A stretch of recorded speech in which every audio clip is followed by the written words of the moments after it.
Man with serious amnesia finally uncovers his true identity after 11 years. It could be argued that all we really are is a collection of memories. Your first kiss, the moment you finally mastered tying your shoes, and your favorite flavor of ice cream are a piece of the things that establish your identity. You're more than a social security number or the unflattering license photo in your pocket. Before we begin, make sure to smash that like button, subscribe to our channel, and click the notification bell for more amazing videos. Though uncommon, there are reported cases of dissociative amnesia. The condition results in a sufferer losing every memory about who they really are. Lost in the depths of their subconscious, they often never recover their true identity. Benjamin Kyle was one of those people, and his case is nothing short of astounding. Benjamin Kyle sat stiffly under the warm studio lights of the infamous Dr. Phil stage. As the mustachioed TV doc went on in his southern drawl, Kyle stared blankly. His posture was distinctly uncomfortable, and his suit looked too big for him. Kyle was out of place in front of the cameras. He was out of place almost everywhere he went. Mostly because the man had no idea who he was.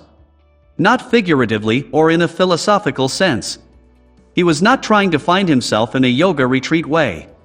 He didn't know who he was in, that he remembered nothing about his past, save for the date he was born.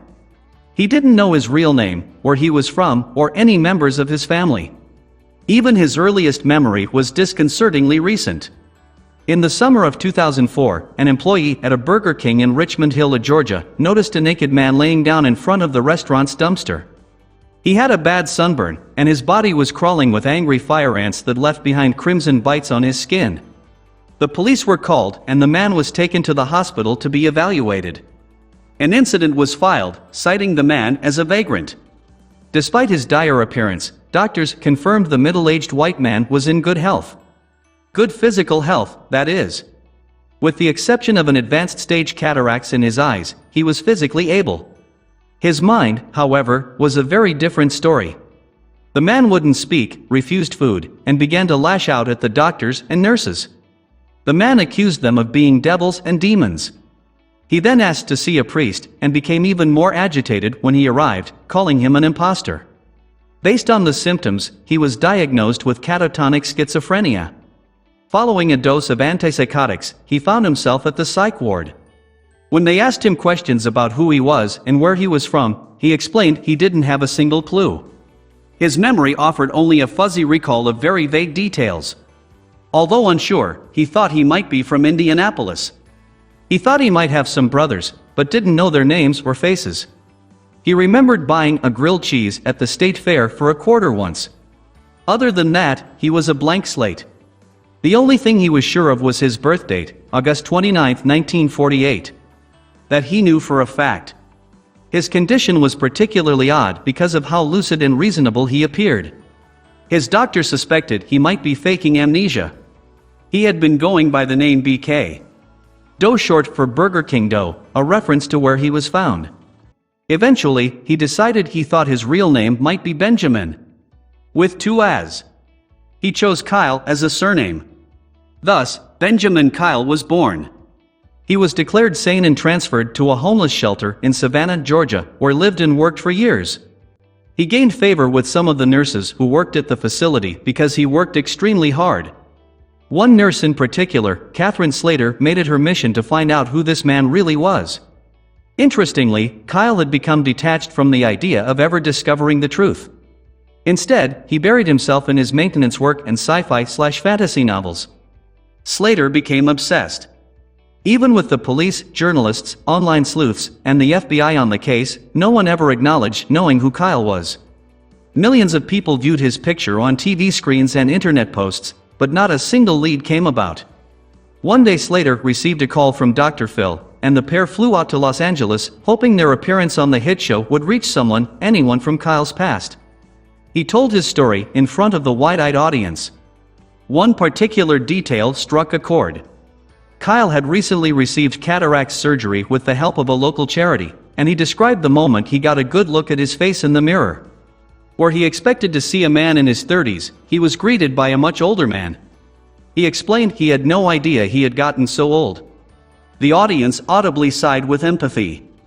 Unfortunately, even the appearance on Dr. Phil didn't help him in his quest to discover his identity.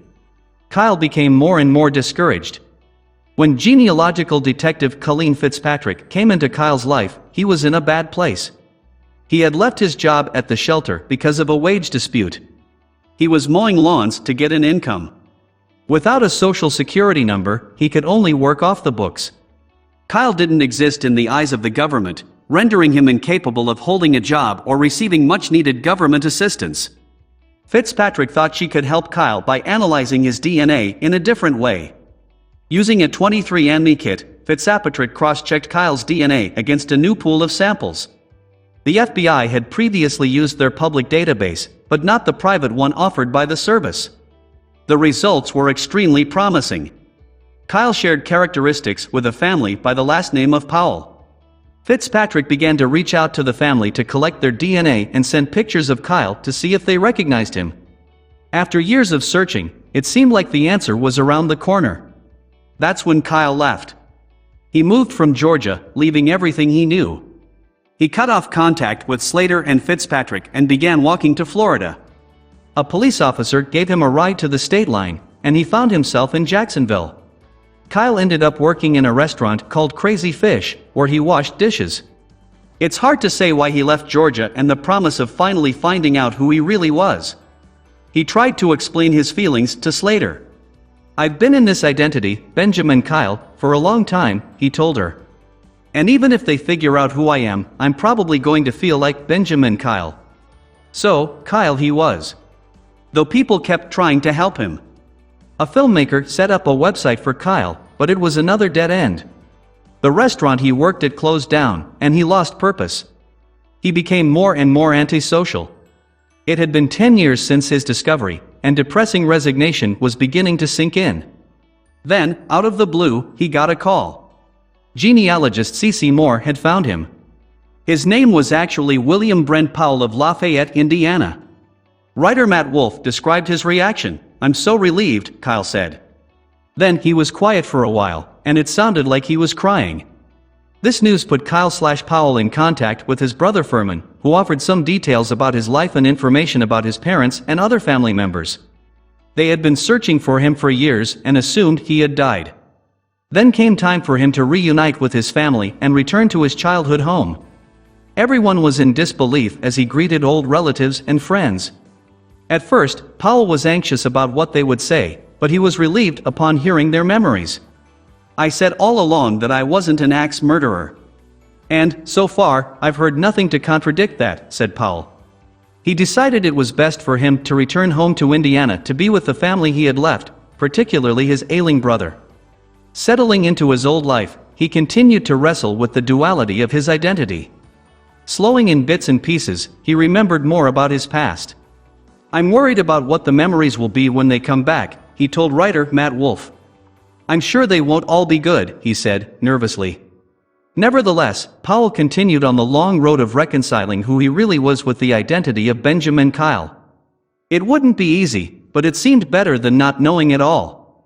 Please share this with your friends and family.